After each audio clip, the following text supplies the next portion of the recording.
Looking back on 2024, we see how, together, we made a difference.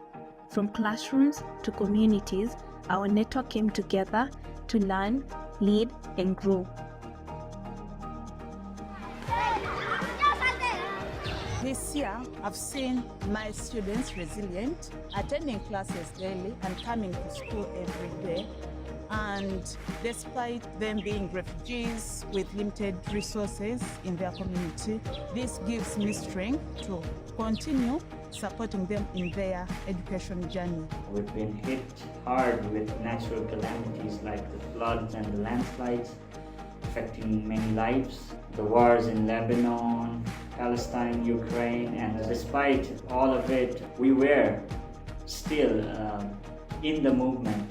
Education did not stop. I have been moved by how our global community has responded to economic inequalities and instabilities.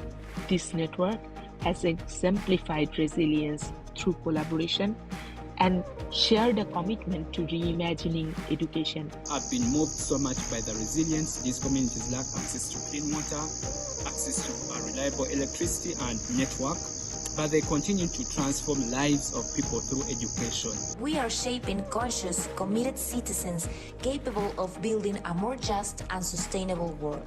Being part of this movement that develops leadership not only in our fellows and our learners, but amongst our staff is truly inspiring. We have so much to offer each other and to support each other's practices, and it's with this collaborative, inclusive spirit that gives me hope to end 2024 and to begin 2025.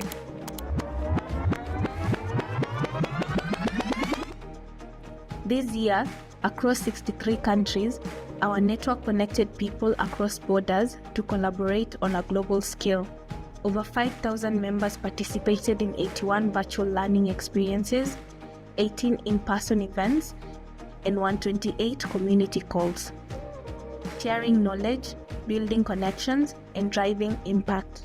We also celebrated key milestones and anniversaries across the network.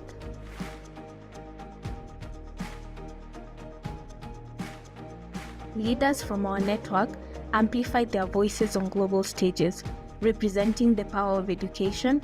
Their stories inspired action and collective change. Students inspired us all this year, sharing their resilience, creativity, and vision for a better future. Their insights are a testament to the incredible potential of the next generation to shape meaningful change. Alumni from across our network gathered in regional summits to share ideas, build connections, and strengthen their leadership for a brighter future. Teach for All thrives on collaboration. This year, cross-border programs and peer exchanges created opportunities for shared learning and strengthened connections across the network. In the face of challenges, our community demonstrated resilience and commitment to education. The Missing Piece report showcased how collective leadership is transforming systems worldwide. We welcomed 2 new partners to the Teach for All network, Teach for Kyrgyzstan and Teach for Uzbekistan. Both placed their first cohorts of fellows, achieving an important milestone in reimagining education globally.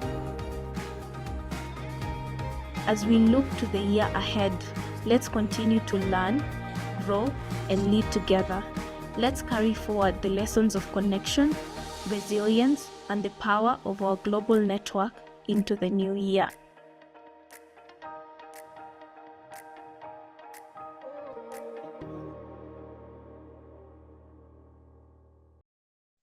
Hello, everyone, and welcome. We are thrilled to have you all here with us as we come together as a global community. Welcome, everyone. We're so happy to be with you in this space, and I love the reactions that are already coming through the screen. I love the energy in the room. We have friends joining from all over the world. I see friends from South Africa, from Nepal, from Malaysia, from Argentina, from Palestine. My name is Muhammad Hassan Dajana. I'm an alumnus of the Teach from Pakistan program, and I'm currently a Fulbright scholar joining you all from Massachusetts, USA. And I'm Esther Gashigi. I am a senior associate in Teach for All's Climate Education and Leadership Initiative. I'm also a Teach for Kenya alumna, and I'm joining you from Kenya. We know the world is facing tremendous challenges right now, and many of us are navigating complex realities. But in the face of these obstacles, we also want to recognize how within our network, we've continued to pursue our work with resilience and innovation. I would like to share a brief story with you as we begin this conversation. My name is Pakistan. My name is Hassan, and I'm from Pakistan. I was part of the Teach for Pakistan program from 2020 to 2022. It was the peak of the pandemic where social isolation was the norm. The place where I felt connected was the Teach for Pakistan and Teach for All curated spaces, where the collected challenges of getting knowledge to the students that we were teaching, curating learning materials for their distance learning needs, and leveraging WhatsApp as a means of communication and learning showed me how we could all be far apart, facing numerous challenges, but could have similar aspirations of doing something about those challenges. This sense of togetherness made me feel connected, supported, and part of something bigger than myself, which I see in the chat today. We see messages from Lebanon, from Ukraine, Argentina, Chile, Mexico. Furthermore, another importance of coming together is best seen through the different communities within Teach for All. As we just saw in the videos, so many different, more than 118 communities, more than 128 different community calls. I'm part of the climate education and leadership community, and I would like to share a little story of the global nature of our community. Back in 2022, I was on a learning experiences enhancing my knowledge regarding climate change. My Teach for Pakistan alumni manager at that time, Ms. Zainab, saw my work, see that it could better fit in the global network of Teach for All, and connected me with the Middle East and North Africa team at Teach for All, who, after a brief chat, saw my work and connected me with Mr. Leonard Skanza, the Global Head of Climate Education at Teach for All. That was September 2022. Over the past 2 years, I've been connected with the community ever since, learning from network partners from around the world, whether it would be climate leaders training conducted by fellows at Teach for Bangladesh, or the school's climate club initiative by fellows at Teach for Uganda, or whether it's advising the government on its new climate change bill as Teach for Zimbabwe did, or building climate class connections as done by Teach for Pakistan fellows. Joining the monthly community call to learn more about what the network is doing, such as the Pan-African Climate Education Network, showed me how developing collective leadership can ensure all children fulfill their potential, showcasing how we can come together as a community and support each other. We'd like to hear from you in the chat. Please share how being part of the global network has supported you or given you strength this year. Yeah, as we let people reflect on that question and share in the chat, I'd like to welcome Kasaga. Kasaga is Teach for All's senior advisor and Teach for Uganda's co-founder. Kasaga is going to invite us to take a moment to hold space together in solidarity, strength, and compassion for our peers, communities, and partners across our global network who are navigating the profound impacts of conflict and disasters around the world. Welcome, Kasaga. Thank you, Esther. Thank you, Hassan, for that wonderful welcome and for that wonderful space you held there. Thank you, guys.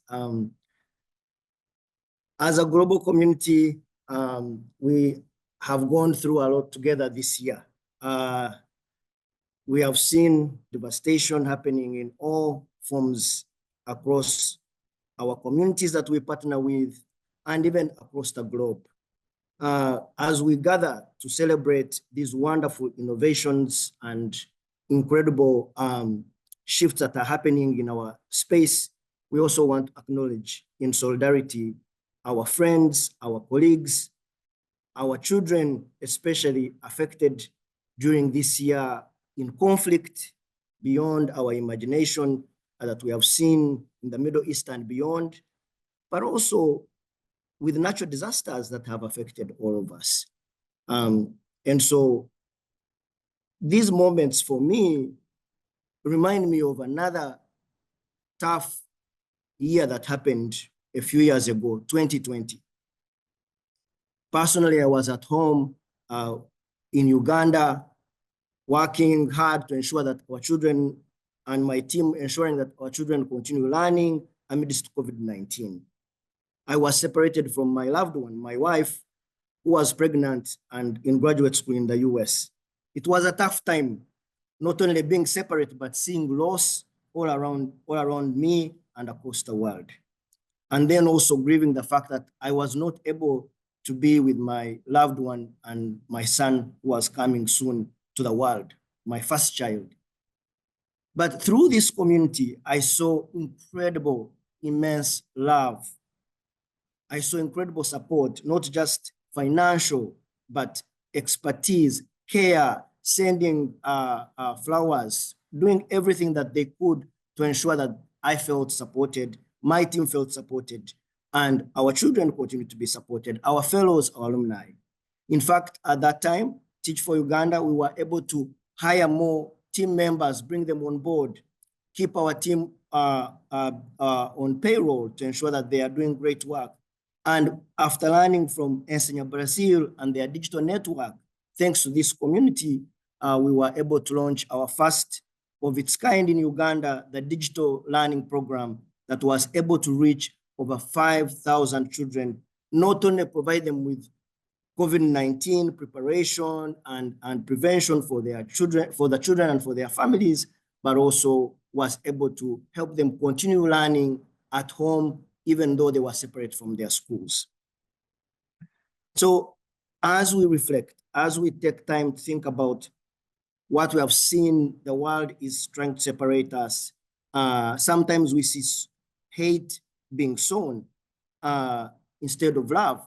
I wanted to call us back to the words of Nelson Mandela, who said that no one is born hating the other because of the color of their skin, because of their religion or their background. People are taught to hate, and if they can be taught to hate, they can also be taught to love. He said that love comes more naturally to the human heart than its opposite. And so as we think about our friends, our colleagues, our champions across the 63 countries and beyond, I wanted us to take just 30 seconds and of moment of silence and send them love, heartfelt wishes from all of us.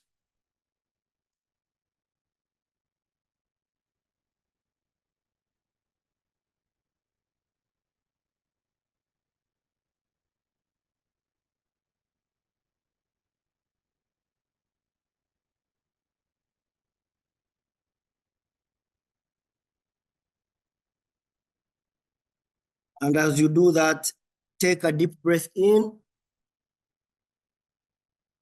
And as you exhale, send them love, gratitude, support, and especially those who have been going through a grieving time, most especially our people in Gaza and Palestine and many other places.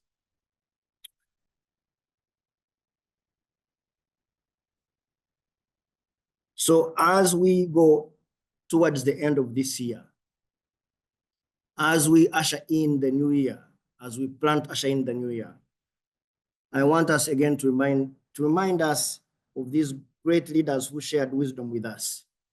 The work we do is very important, and it is more important right so now than ever. And I remember the words of Dr. Martin Luther King, the civil rights leader from the US, who fought so hard for equity and justice. He said that the moral arc of the universe is so long, but always bends towards justice. And he said it again, he said, we shall overcome because the moral arc of the universe is so long, but bends towards justice. And through this community, through all of you, through the stories we have seen, people from all kinds of communities, I believe that together we are bending that arc of justice, even though we may not see it happening in real time. Thank you.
Have you ever wondered how much one chance at a quality education could transform a life?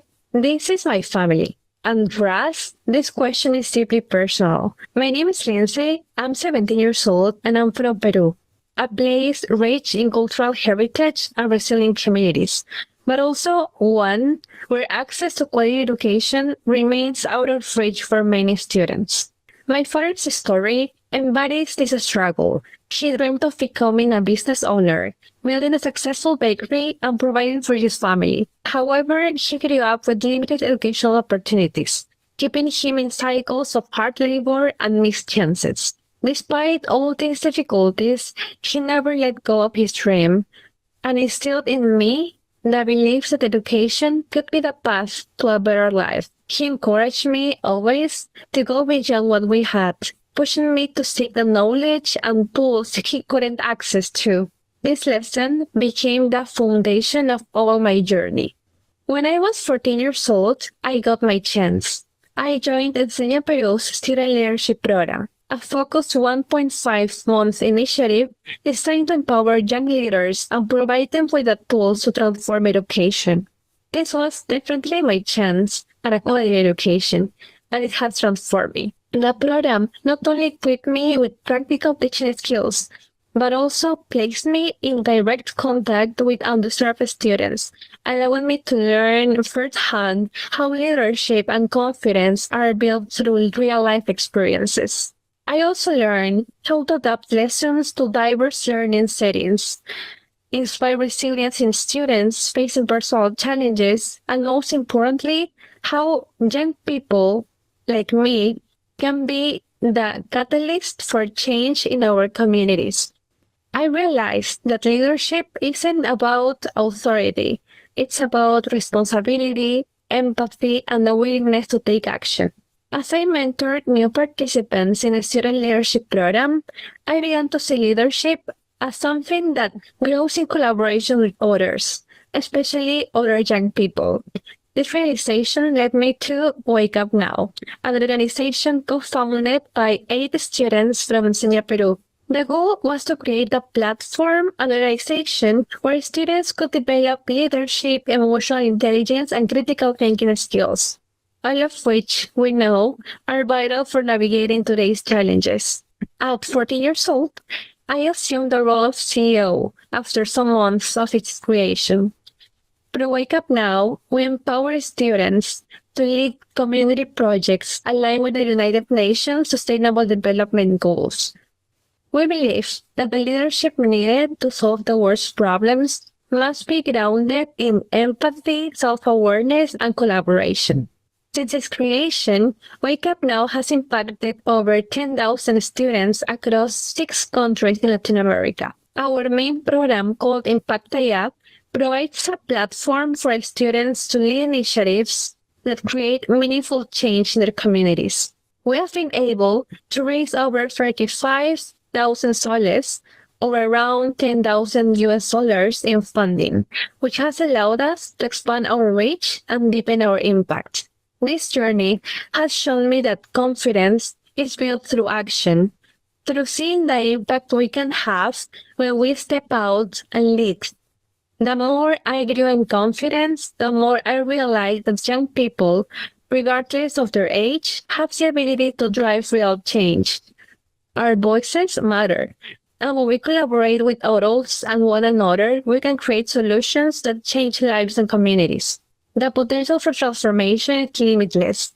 Therefore, now, inspired by my experiences with Enseña Peru and Wake Up Now, I'm determined to further my studies in education and economics and continue to use my own leadership abilities to advocate for the potential of all young people.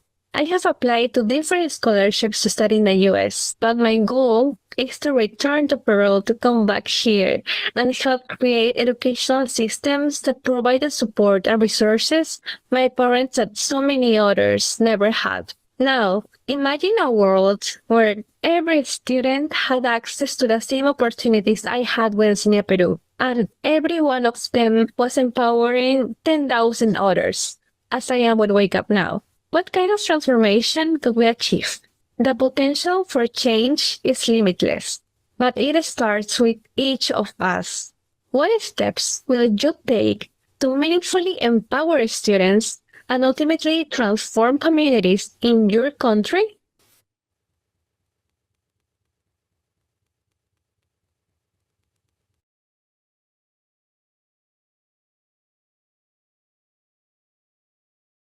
Since I was about the age of 10, a woman of my household would be regularly, let's say weekly, if not daily basis, kicked, slapped, maimed, and driven away from our home. We were not left out in this, and I always saw that my younger sister would be the most affected, always on tears and agony, because we were seeing things that at our age, they were unbearable, and no one would be there to help because, interestingly, the protectors, our relatives, were the perpetrators. This is not something a child should ever go through anywhere on this planet. Esteemed people, my name is Albert Kiptongetich, a gender equity champion working as a program officer at Teach for Kenya. In Kenya, 62.6% of females experience multiple incidences of sexual and gender-based violence in their childhood. These are not just statistics, but real people. Sadly, violence against children, especially girls, is rampant in Kenya and is a serious public health, human rights, and social problem. At Teach for Kenya, we serve schools and communities that are not only underserved, but also marginalized, where there is a record high prevalence of sexual and gender-based violence compared to those in the general population, with children, especially girls, bearing the most brunt. Now, what did we do about it? Through the Let Girls Try project, we approached our solution in two lenses. The first lens being addressing the needs of girls and people around them. We saw it best that building the capacity of girls and people around them would help in eliminating harmful practices, strengthening access to education and related rights, be it early marriages, forced marriage, child marriage, teenage pregnancies, female genital mutilation, period poverty, among others. We did this through gender and leadership sessions to over 2,000 of our learners and disseminating skills and knowledge on gender responsive pedagogies to our fellows, 35 of them, 49 schools, school aides, and system teachers. The second lens is bettering the safety and security of the environments they come from. We realize that supporting the girls and people most impacted would not be enough, and therefore focus on collaborating with stakeholders at the household, school, and local levels to ensure that we have safe spaces for our girls to thrive. For example, we partnered with the gender desk at the police stations to support us in responding to cases of abuse and fostering collaborations with local leaders and local organizations towards child protection and safeguarding. Now, this is the most riveting point. That as a result of these collective initiatives, we received an invitation to contribute to the education and training sector gender policy review by the Ministry of Education of the Government of Kenya. We are no island, dear people, and the government is one of our key stakeholders. Now, contributing to this government policy that was last reviewed in 2015 is a very significant milestone which will help over 5.1 million school-going girls across Kenya to access quality education and fully enjoy related rights and freedoms. I would like to share what Susan, a grade 4 learner from Guru Kwanjenga, told us, that she says from the GBV session, she has acquired knowledge and skills not only to identify and support when she is abused emotionally, physically, or sexually, but also to see this in her peers, friends, and siblings. She now knows when her friends and herself are not feeling okay, and she's aware when and where she should report and seek help. This is one example of our 600 girl champions who are taking more agency and joining the rest of us in addressing impediments to girls' enjoyment of their rights.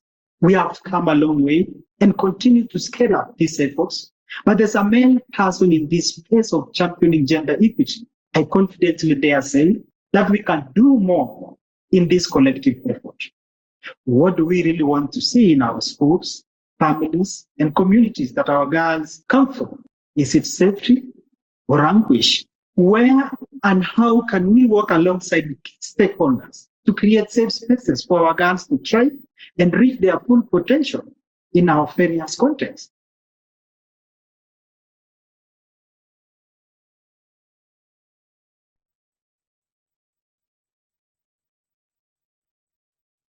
Hello, I'm Asil Biktenova, CEO of Teach for Kyrgyzstan, and let me take you on a great journey to my home country.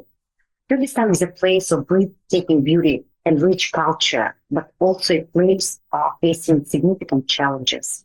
Our education system, rooted in Soviet-era practices, struggles to meet the demands of the 21st century, while the economy must create opportunities to keep our brightest minds from leaving the country to seek economic opportunities abroad. However, Kyrgyzstan is embracing a bold vision for the future. A creative economy is one of the opportunities to double our GDP by 2030. Creative economies are based on the idea that creative assets such as intellectual property, arts, knowledge, and technology can contribute to economic development. This vision recognizes innovation and creativity as key to sustainable development that acknowledge their history and reality. We have been inspired by the growth of creative industries in Kyrgyzstan, but noticed a crucial piece missing in this existing puzzle. While the government and businessmen champion the creative economy, like creating park for creative industries to provide tax incentives, the link to education remained largely unexplored. The current school system emphasizes discipline and obedience over creativity and collective work. I'm Ivan Minenko, head of education at Teach for Kyrgyzstan. Our mission is to reimagine education to prepare students for the creative economy. One of our key innovations has been naming our fellows Jaratmans, a term meaning creator or innovator in the Kyrgyz language. In Kyrgyzstan and former Soviet Republic, both Russian and Kyrgyz are widely spoken. Modern technology is often brought from English. By deliberately choosing Jaratman from the local language, we are reclaiming indigenous linguistic heritage and fostering powerful conversation about building a new decolonial, independent national identity. Our alignment with the national push for creative economy is woven into every aspect of our program.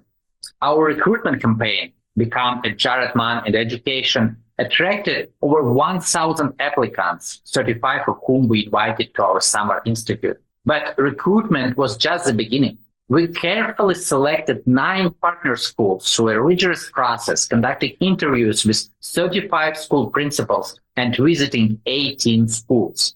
We prioritized schools and principals that were willing to embrace Jaratmans as innovators and collaborators, not just filling teachers' vacancies, but also who showed the spirit of innovation and creativity. At the Summer Institute, Jaratmans were trained in creative and student-centered teaching practices. They worked with theater specialists, explored innovative methods like shadow puppet theater, and learned to inspire students through creativity and collaboration. These hands-on approaches challenge traditional norms of disciplines and silence, fostering student engagement and amplifying their voices in the classroom. We've partnered with the Ministry of Education, enabling Jaratmans to begin as full-time state-paid teachers.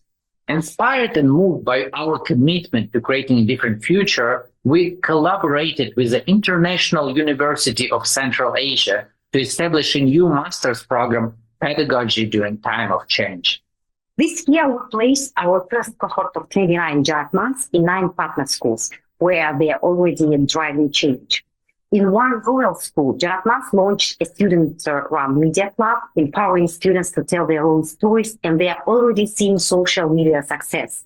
Principals report increased student engagement, and other teachers are starting to adopt creative practices and engaging in deep conversation about shifting approach to education from compliance to leadership and co-creation.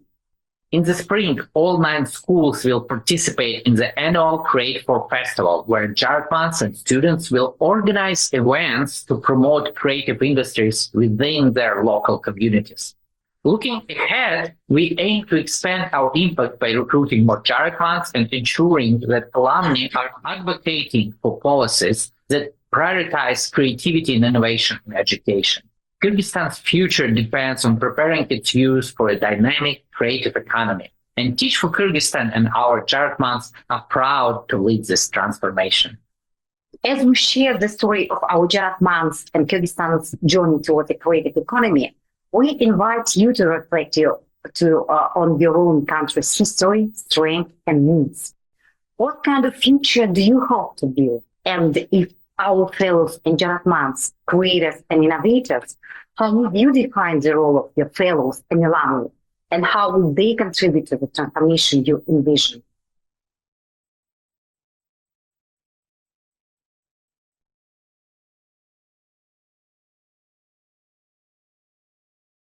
Imagine that you showed up to a room, a classroom, and this classroom is a dance class. You are the teacher, and there's a room full of hopeful pupils staring back at you, waiting for you to teach them a dance. You glance back at your plan, and you realize that you are supposed to teach a specific dance, but the plans instruct you that you cannot move or show them that dance with your body in any way. You must only use your words. To do this, and to do it right and to be successful, you'd probably have to give really, really specific instructions step by step. You'd have to know exactly what dance you want to teach your audience, and you'd have to coach them along the way, giving them tips as to whether they're doing this correctly or whether they're doing it incorrectly. You might be surprised to know that working with, building, and using AI in your classroom is very similar to teaching an audience how to dance without being able to move your body and only being able to use your words. That's just a glimpse of what it's been like for the last 2 years leading workshops on AI dexterity with Teach for America all around the United States of America. I mean, that's what we do. We specialize in making AI understandable and demystifying what it means to build with AI. That leads me to our big breakthrough. Through all of that work, our big breakthrough is that we've learned that AI dexterity has a greater impact on teaching and learning than AI literacy alone. By AI dexterity, here's what we mean. This is the skills that is needed to put AI to use on your behalf and on behalf of your community. Here's what we tell people along that journey. I'm going to give you the same thing we give them. These 3 things. Be clear about your end goal. Know what dance you want the people to do. You, the human, you're still the expert. A lot of people assume that the AI becomes the expert, but it's actually not true yet. At this point in the technology's development, you, the human, are the expert. And the last is just test. Get it out there, test it, tweak it. Don't be afraid to fail. It's those 3 things. We found that by giving people these 3 principles, they have been able to build and achieve a whole lot with AI in their classrooms. A lot of people ask me, why do you do this work? Well, this number sums up exactly why I do this work. LinkedIn and Microsoft combined to do this study of 30,000 business leaders from all over the world. And 66% of those business leaders said that they would not hire somebody who didn't have AI skills. So quite frankly, we're doing this because using AI in the workplace is an in-demand skill. And we want to teach educators to hand that skill to students. Here's how that's looked at TFA. Back in November of 2022, that's when ChatGPT was released. That's like, historically speaking, yesterday. We realized that this was a place where we not only could be out in front, but we needed to be. We needed to be a leader in the space of education and technology. And so we sprung into action. We helped incubate and spun out a tool called PlayLab AI, which allows anybody to build their own AI tools and platforms for their own specific problems. And building PlayLab, spinning that out as its own nonprofit and partnering with them allowed us to do these 4 really important things.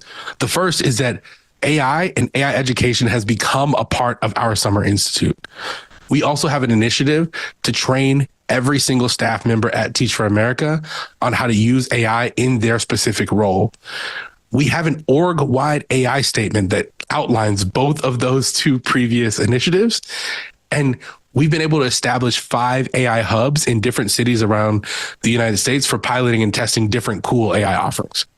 Through all this, we've had all 3,000 core members take a virtual course, and we will give you access to a similar one. We've trained in person just since June of 2024, 1,300 people who created over 1,000 tools. We've created shareable resources, and people typically feel really, really good about the hackathons and workshops and experiences that we run. I've had a blast being able to lead this work, tinkering and toying and playing around with all of this. So I've really, really enjoyed the impact that I've been able to make. So with my last little bit of time, I will leave you a question to think about. And this is, what will it take for you to put AI to work on behalf of you and your community? Wow, that was phenomenal. I had a great time listening to all these phenomenal breakthroughs, and thank you so much to our first four presenters. I am personally reflecting on so much, and I love the energy in the chat. I was going through the responses of the people here. The word that really stuck out for me was borderless collective leadership. It's a beautiful way to put it, and the great way. The example from Kyrgyzstan about Jaratman is a great example of that.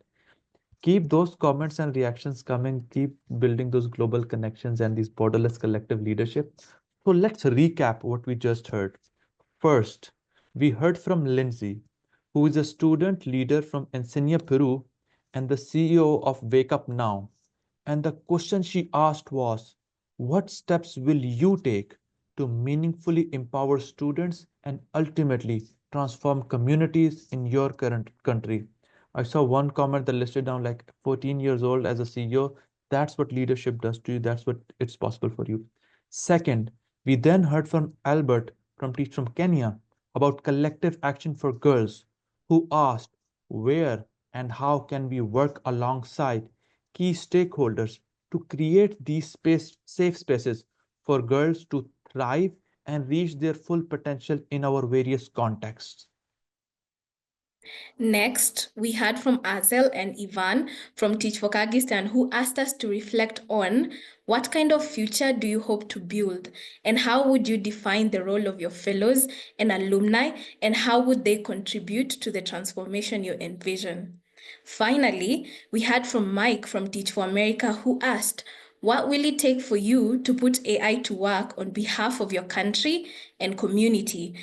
For me, listening to all these amazing presentations, what has deeply resonated is what Lindsay, the CEO of Wake Up Now, has shared. It reminded me of my fellowship days and my student Sibel.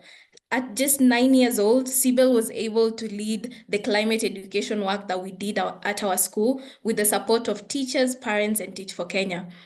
Hearing Lindsay and remembering Sibel, I am filled with so much hope. A reality where our children have access to the opportunities they need to thrive is possible. Thank you for that summary and reflection, Esther. I'm also thinking about which of these questions posed by these presenters resonated with me the most. What Asel and Ivan shared, asking what kind of future do we hope to build, makes me think of the vision and mission at Teach for Pakistan that I was involved with 5 years ago that made me come here today. Is we envision a day when all Pakistani children will be educated to become loving, thinking, and engaged citizens, which I see all of us from more than 63 countries around the world doing. Vision leads us to action. That action leads us to change, and that change leads us to a better future. We hope that our collective actions lead to a better future where fellows and alumni play a substantial role. I really like that local indigenous terminology using Jaratman as a creative power of change making that shows us the depth, the beauty of this network. You're not just a fellow, you're not just a teacher, you're a creator, you're a Jaratman. And now, building on that, we are ready for the second set of presentations. Please continue to share your reactions and thoughts in the chat. Let's go.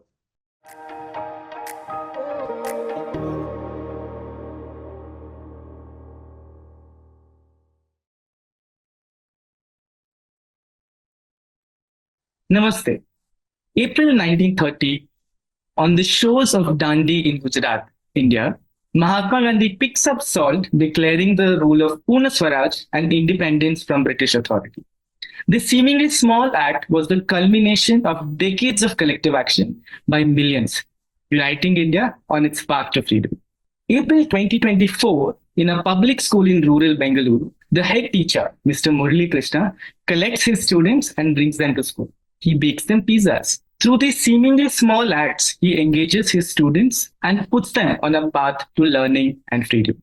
India has 1 million public schools striving to educate 200 million children. Leaders like Mr. Murali exist, but too often they lack the tools, networks to address these deep challenges in the public education system. And this is despite their best intentions. The challenges in India are significant. 3.8 million children drop out of schools annually. Half of grade 5 students struggle to read grade 2 texts. A majority of Indian families are reluctant to send their children to neighborhood public schools. The perception of public school continues to suffer. For a decade, Mantra for Change and Shiksha Lokam have been working tirelessly to unleash the potential of leaders like Mr. Murali to solve these very specific India's education challenges. Founded and staffed by Teach for India alumni, we are a team of 150 and we have impacted 30% schools, Indian public schools, through our work with partnerships with states, center, and nonprofits across the country. And this has sparked an audacious dream. We started questioning, what would it take to have a leader like Mr. Murali in every single public school in this country? Our decade-long journey has given us one big insight, that for the system to succeed in this way, the mind and the heart must work in harmony. By mind, we mean the structure, the policies, resources, frameworks, the budget, basically everything that takes care of the education system functions. And by heart, we mean the people, students, teachers, parents, communities who breathe life into this. Enter Shikshagraha, our demand for quality education, a people's movement that aims to bring the heart and the mind of education together. The how lies in two pillars. The first is local leaders, local solutions. We aim to empower local leaders in these 1 million public schools. And these local leaders are principals, teachers, community members, women leaders, youth leaders, all of them. And by nurturing a mindset of continuous micro improvements. This is not about monumental changes overnight, but like I mentioned, about micro improvements that collectively create lasting impact. The second is collective strength. Supporting these leaders, we are weaving national and local networks for collective action. And this is among communities, non-profits, governments, philanthropists at the most hyper-local level.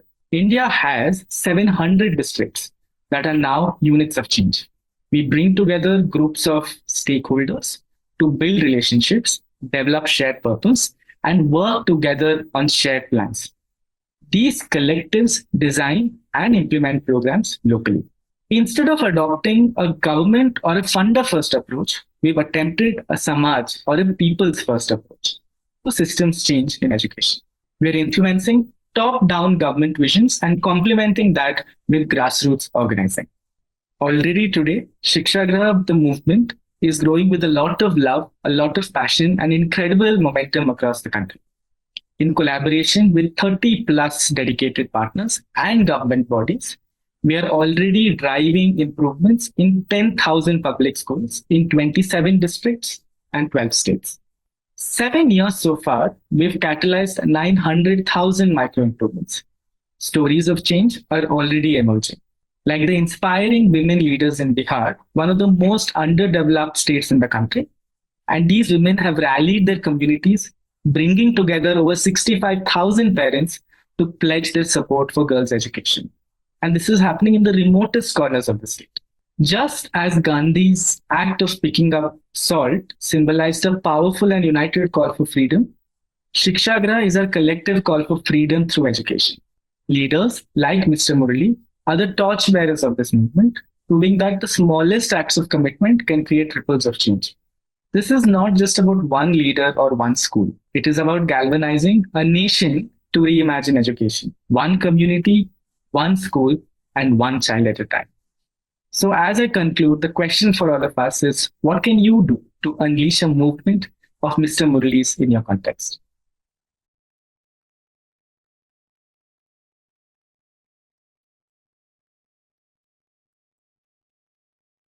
This is Maria. Maria is a first-year teacher in a school serving underprivileged students. In September, she was highly motivated. She really cares about her students and spends countless hours preparing lessons, grading, giving individualized tutoring sessions, meeting with parents. Maria is exhausted and is seriously considering not coming back after Christmas break. You all know Maria. All of you have met her. She's far from being alone. In 2025, half of the teachers in Europe will, fewer than 3 years of experience, will leave their schools and the teaching profession permanently. Many of them will experience a sense of disappointment and personal failure, which will stay with them for a long time. We have long known that effective on-the-job mentoring is a solution to many of the challenges which force novice teachers to quit.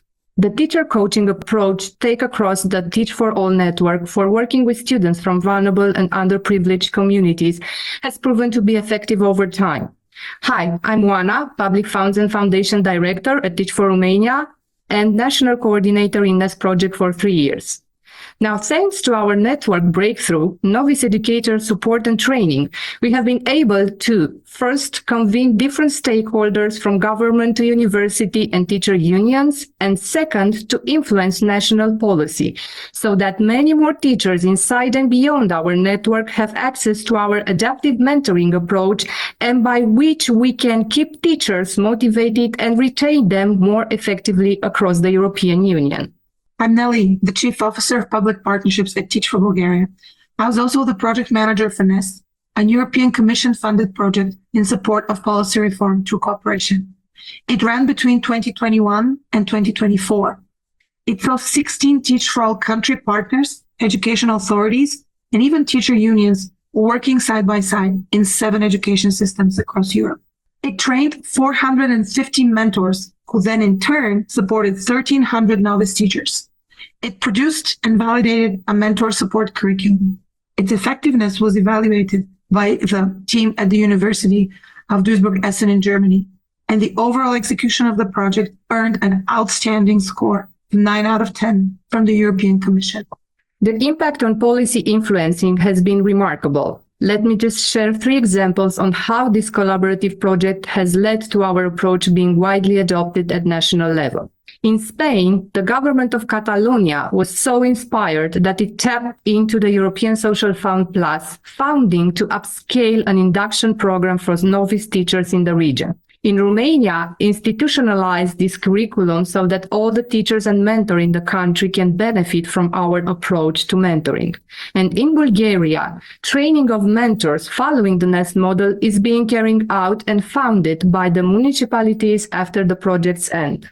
NEST success is solely and uniquely due to one major factor: the way in which Teach for All organizations and public partners have worked together. NEST served as the platform to forge meaningful partnerships within our national pilots, which we then took to the multinational level. Our consortium was equally invested and equally excited about solving a significant challenge. From the preliminary drafting of the project's objectives all the way to the final report, we have maintained a high level of collaboration. We went through technical meetings on designing application and approving curriculum elements.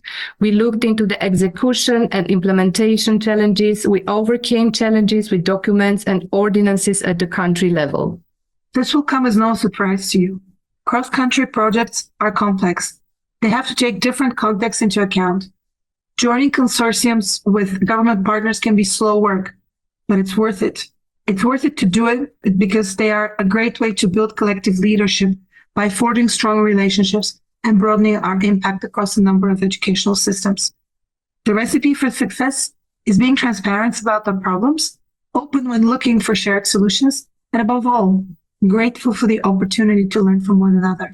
NEST has been a great journey for our consortium, and we are actively looking for ways to keep collaboration and learning going.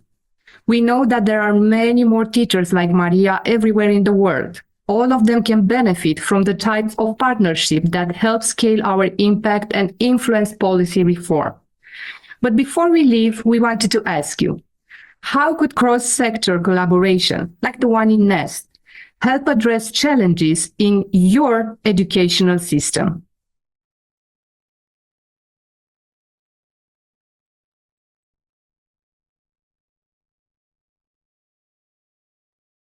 In the outskirts of eastern underserved Uganda, there is a 10-year-old grade 4 student named Thomas.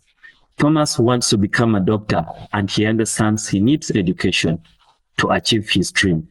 Thomas, however, faces many obstacles to obtain his education. Recent floods in Uganda have devastated Thomas's family. Their crops were destroyed, leading to food insecurity. And the river they depend on for water is now contaminated. The floods have also made it difficult for Thomas to get to school, where attendance is low due to the disaster. Even if he makes it, teachers are sometimes unable to come due to the same challenges. Thomas represents thousands of students in rural underserved Uganda who bear the impacts of climate change. The impacts directly affect their education and future. Teach for Uganda saw this need as an opportunity. Students like Thomas are not deeply engaged through the curriculum to understand what is happening. They don't understand what climate change is, what the human role has been, and even more importantly, they are not engaged to actively come up with solutions that will better the situation. Teach for Uganda's Climate Club contest was our answer to these realities. This was an opportunity for Thomas and students like him to understand their lived reality. The essence of this contest was not competing, but to give the students a platform where they can innovate, showcase their innovations with peers, teachers, community members, and also learn from each other. We decided to start by training teachers and fellows to build their climate awareness and also introduce them to the contest idea. The fellows and teachers became club patrons who engaged students to help them understand their contest and also challenge them to come up with the solutions to the environmental and climate impacts. To evoke a sense of ownership and responsibility, these fellows serve as the jury for the contest. Their on-ground expertise equipped them to officiate the competition fairly and thoughtfully, while embodying the principles of climate education best practices. The clubs had about 3 months to come up with an innovation, implement in their school, and prepare to present in the contest. Innovations address contextual challenges such as improper waste management, air pollution, tree cutting, food insecurity, and so much more.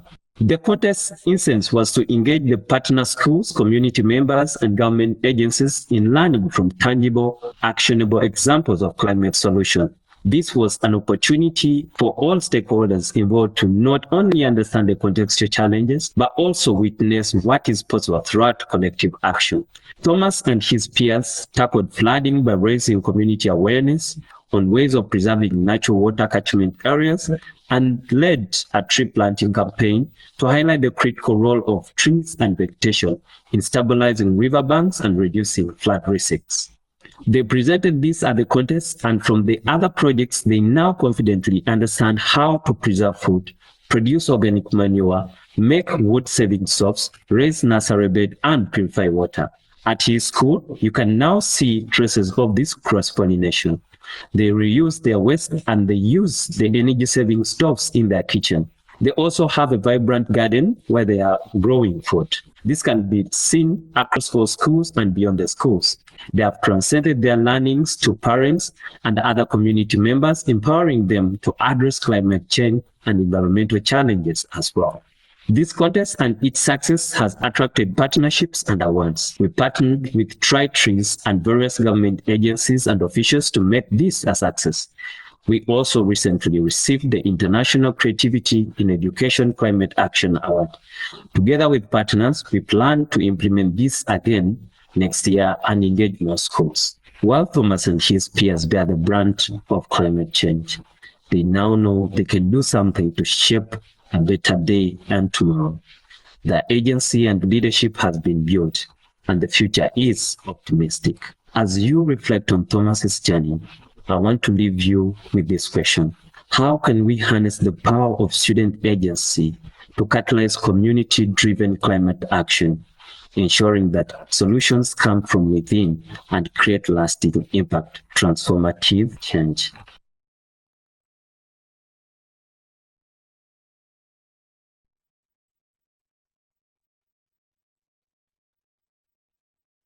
By the end of today, at least 11 women in Mexico will have been killed because of their gender at the hands of someone close to them.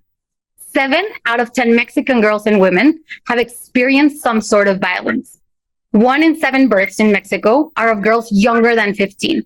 And 20% of children in Mexico reported having been discriminated against for their gender or their sexual identity within their school. Hola, I'm Ana, Chief Operating Officer at Enseña por México, and I'm here to present Creciendo Juntas, a collective force of staff members and fellows that together want to end these alarming statistics rooted in systemic challenges. We are training, learning, acting, and changing the system to end gender and identity discrimination through education, supported by the Let Girls Thrive Fund and other allies. I lead this initiative because my commitment to end gender inequity stems from a very personal place. Growing up in Mexico and working in education, I've seen many stories, too many stories, of girls kidnapped by drug cartels, unable to finish school due to teenage pregnancy, enduring violent relationships at home, and not getting the chance to reach their full potential. Creciendo Juntas means growing together. And it started with a few questions.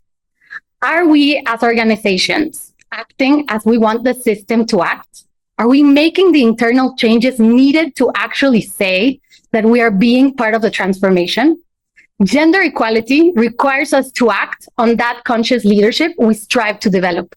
It is our responsibility to challenge power relations and raise critical consciousness about the root causes of oppression, starting from within.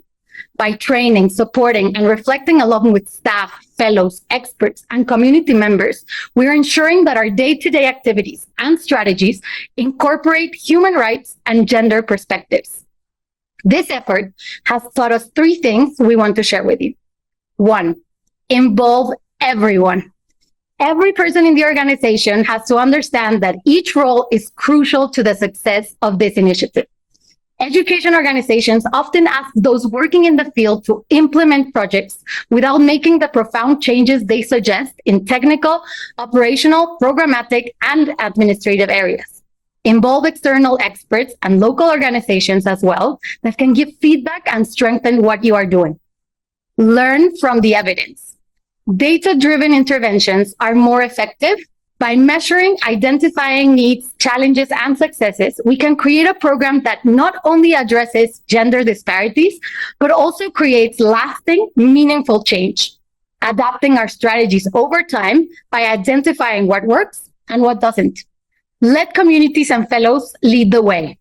In order to ensure that education becomes a tool for empowerment, inclusion, and real societal change, fellows are determined to listen to and amplify the voices of those most impacted.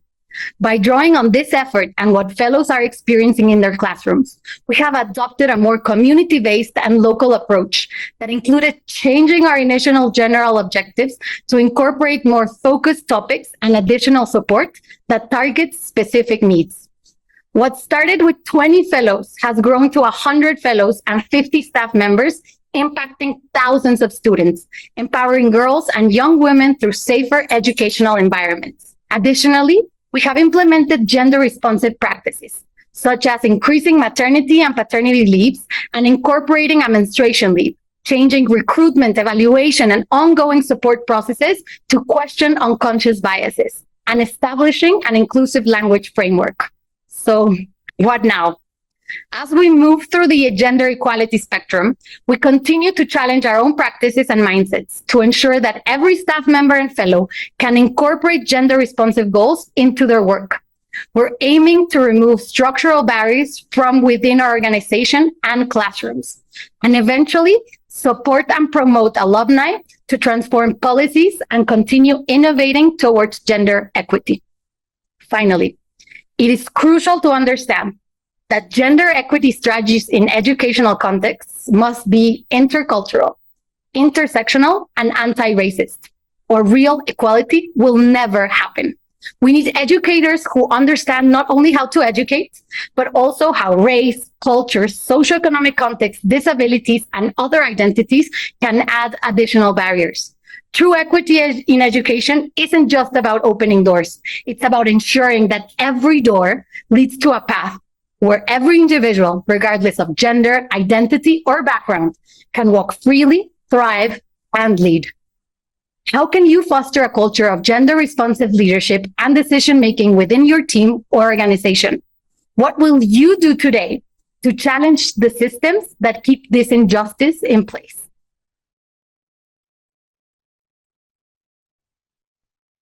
I love the group of presenters that we have today. I have to say that I'm deeply, deeply inspired by everything that's been shared by the presenters. I love what Niraj highlighted, that it's not about phenomenal change overnight, but building step by step and learning from each other and collaborating. And I believe all these initiatives and presentations are showcasing exactly that. Just to recap for you, in the first half, we heard about the power of student leadership in Peru, collective action for girls in Kenya, a locally rooted organization approach in Kyrgyzstan, and finally, harnessing the potential of AI in the United States.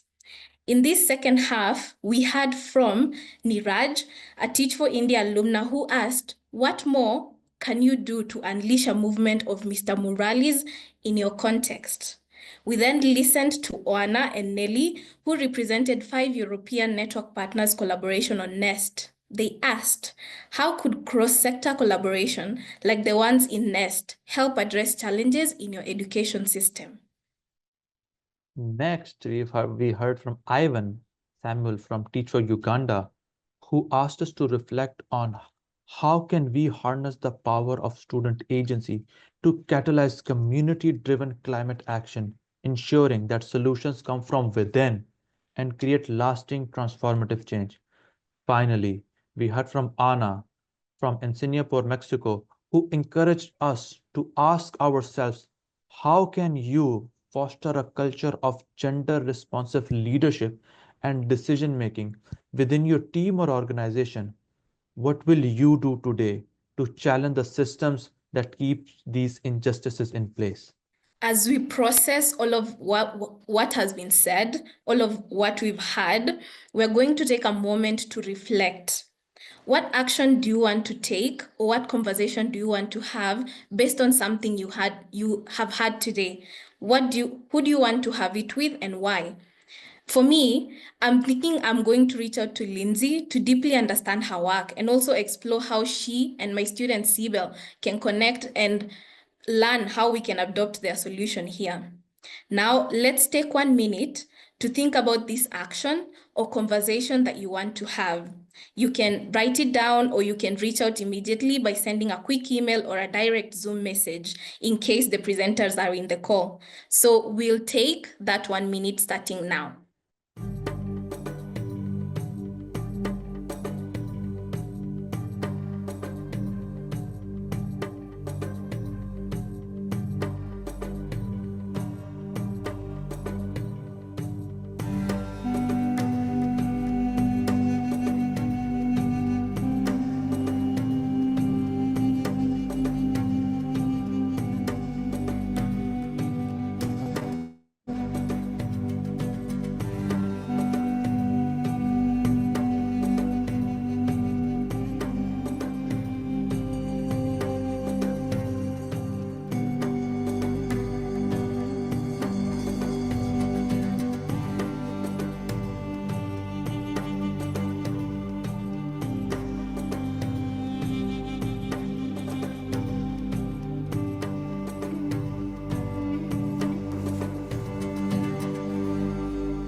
Thank you to our presenters for preparing such compelling tasks. These 8 stories show us the depth, width, and magnanimity of the work that's being done around the network. And these videos were curated for our 11th network breakthrough celebration. So more breakthroughs to come. And thanks to all of you. You've been a phenomenal virtual audience, being interactive, engaging. I've loved the reflections in the comments. I'm leaving with a note to myself. And that note, learning from all of these, from all of you in the chat, from all of these network breakthroughs, is that of continuous learning, to continuously strive and look at what is possible, considering the challenges, but looking at even how, in the midst of all these challenges, through constant persistent effort, change is possible. These breakthroughs are testament to the resiliency of the network that we are all a part of its alumni, of its fellows, of its members, of its Jaratman. Today, we've heard stories from Peru, Kenya, Kyrgyzstan, America, India, Romania, Uganda, Mexico, and it makes me proud to be a part of this network and so looking excited to see how we can take all of this learning and make a better future make a better world in the future. As we celebrate the progress and innovation highlighted in the network breakthroughs, we are reminded of the power of collective learning and leadership. And in that spirit, we are thrilled to share an exciting opportunity to keep this momentum going. Teach for All's Global Institute Academy applications are now open. This new initiative invites change makers in education to expand their leadership skills to amplify impact in classrooms, schools, and systems. Explore the fellowship, courses, and workshops designed to inspire and connect sector leaders worldwide. Check out the webpage and the catalog with the offerings available. We're sharing the link to the webpage in the chat. You can share this opportunity with everyone in your network and beyond. Thank you so much, Esther. It's so exciting to hear about the Academy registration. And now I'd like to welcome Teach for All's co-founder and Chief Executive Officer, Wendy Kopp, to share a few reflections with us. Over to you, Wendy. Well, thank you so much. Hi, everyone. I feel so much gratitude, probably on behalf of all of you out there, for Esther and Hassan and for each and every one of our presenters. I mean, I think what struck me from watching these network breakthroughs is just how much they have illustrated the power of education for reshaping the world that we envision, from the work of Lindsay and Ensenya Peru and Teach for Uganda to transform their communities, to the work of Kenya and in Mexico to transform and create a more equitable world in which all girls can fulfill their potential, to the work in Kyrgyzstan to shape the country's future through reshaping what goes on in classrooms. Seeing these breakthroughs truly gives me optimism that we really can realize our vision of a world where all kids have the kind of education and support and opportunity to shape a better future for themselves and for all of us.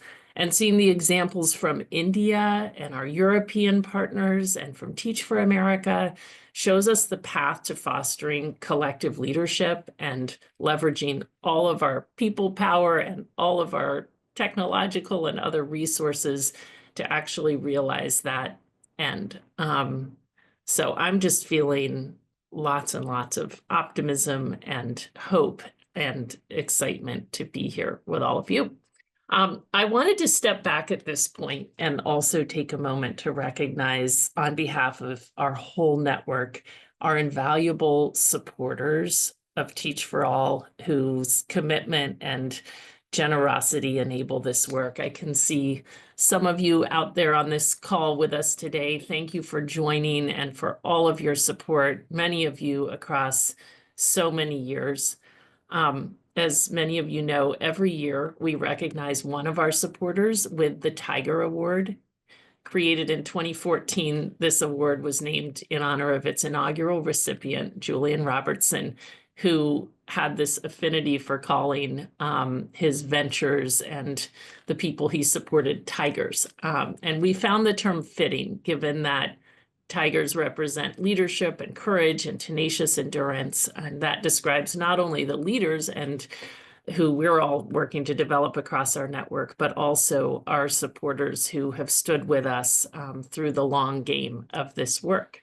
So past recipients of the Tiger Award have included the DHL Group, Paul Finnegan, the World Bank Group, Credit Suisse, the Omidyar Network, the Oak Foundation, Atlassian Foundation, and IG Group.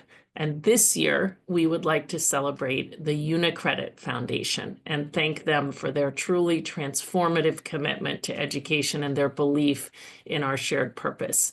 The UniCredit Group has been supporting our network since 2022 making a profound impact on our global organization and on our network partners in Austria, Bulgaria, Germany, Italy, Romania, and Slovakia. Just this year, their support enabled these partners to field over 3,000 new teacher leaders and reach over 50,000 students, while their dedicated employees engaged more than 1,000 of those students in more than 50 career readiness activities, sharing their time, expertise, and knowledge to prepare the next generation. Through an additional new community impact partnership, UniCredit is also enabling the partners in Austria, Italy, and Romania to convene their local stakeholders and strengthen collective leadership capabilities in pursuit of systemic change. And finally, the foundation is also supporting our network to grow by becoming a foundational partner to the entrepreneurs working to launch a new organization in Serbia. So on behalf of our whole network, it is such a pleasure to honor UniCredit Foundation for their immense contribution to advancing our work and transforming students' pathways in Europe. We're particularly grateful to Silvia Cappellini and Pietro Berti, whose partnership and dedication have been absolutely instrumental in bringing our shared vision to life. So I want to invite them to share a few words with us. Greetings from Milan. On behalf of the UniCredit Foundation, I'm deeply honored to accept the Tiger Award. This recognition, named in tribute to the visionary Julian Robertson, carries profound significance, not only for its legacy, but also for what it represents: leadership, courage, and tenacious endurance. These values resonate deeply with our mission at UniCredit Foundation. They inspire us to lead with purpose, to courageously address challenges, and to persevere in creating opportunities for those we serve. Leadership is more than holding a position or a title. It's the ability to light a path where others see darkness. True leaders don't wait for perfect conditions, they create them. They build trust, foster hope, and empower others to work hard and dream big. Each of us has the potential to be a leader in our own lives and communities if we choose to embrace it.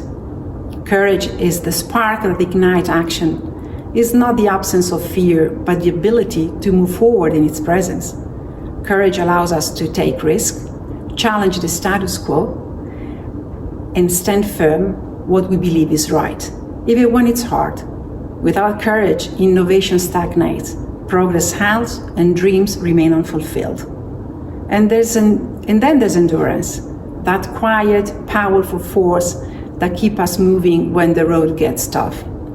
Endurance is the commitment to persevere when the challenges seem unsurmountable and success feels distant. It is the resolve to stand tall in the face of setbacks, to learn from failures, and to never give up on what matters the most.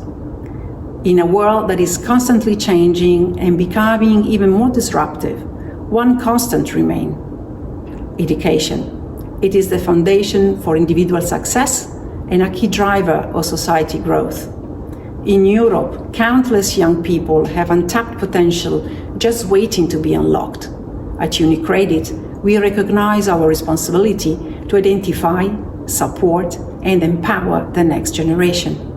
However, we must confront a stark reality.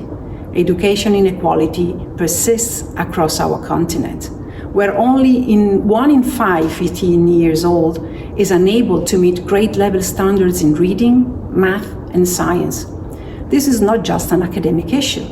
It's a challenge to our societal and economic progress. We firmly believe that access to quality education is essential to building a brighter future, and it is within our power to help address these challenges. That's why UniCredit Foundation partnered with Teach for All. Together, we are committed to providing quality education to underserved schools and promoting education equality in 6 countries where our group operates: Austria, Bulgaria, Germany, Italy, Romania, Slovakia, and we are ready to support additional expansion in Serbia next year.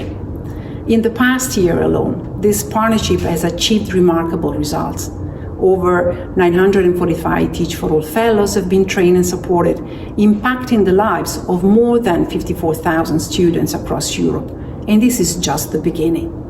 Our collaboration with Teach for All embodies UniCredit's belief that by working together, we can create a systemic solution to educational inequalities. By investing in young people, their teachers, and their communities, we are paving the way for every child to have access to the education they deserve, no matter their background or circumstances.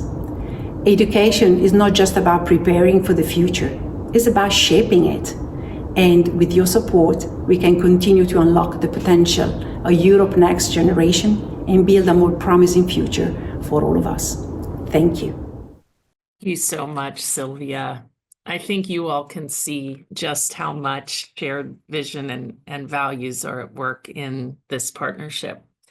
So now as we bring our time together to a close, I just wanted to share, first of all, I personally feel so very grateful to be part of this community at a time when inequity and injustice and suffering seems so very present in the world. It just feels so heartening to be part of a community committed to shaping a better future and to do this work that, as we saw on full display in these network breakthroughs today, really has the power to shape that better future. For many of you along the way, I've learned that perhaps the most important thing to hold on to during challenging times, and one of the very most important things we can bring to the young people in our classrooms, is hope.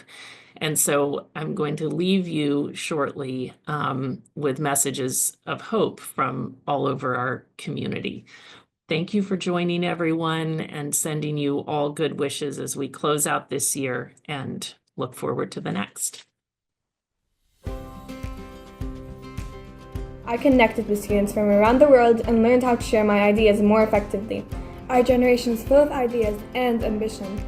Knowing we have the tools and the drive to make a difference inspires me to believe in a brighter future.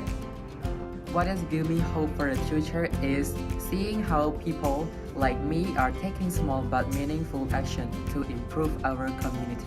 Gives me hope personally is my students. Of course, like just seeing them so eager, so willing to make a difference. For example, in climate education, just so aware of what the situation is and really ready to embrace the role they can have in the world. Really gives me hope for the future. What gives me hope is the collective power I see within the Teach for All network, seeing diverse people from different contexts coming together to create a strong movement for education. Gives me hope that we are going to change the world and that the good change is inevitable. Seeing so many alumni come together, and irrespective of where they are from, it gives us a lot of hope in terms of channeling our inner motivations and channeling our inner journeys in a way where we are creating something that's really powerful and that's really beautiful to not only look at but to acknowledge and to see flourish into something that goes beyond borders. Being a part of Teach for All has been amazing. I connected with people around the world, shared ideas, gained valuable resources. Looking ahead, I am hopeful because youth empowerment, creative solutions, and quality education are shaping better future for all.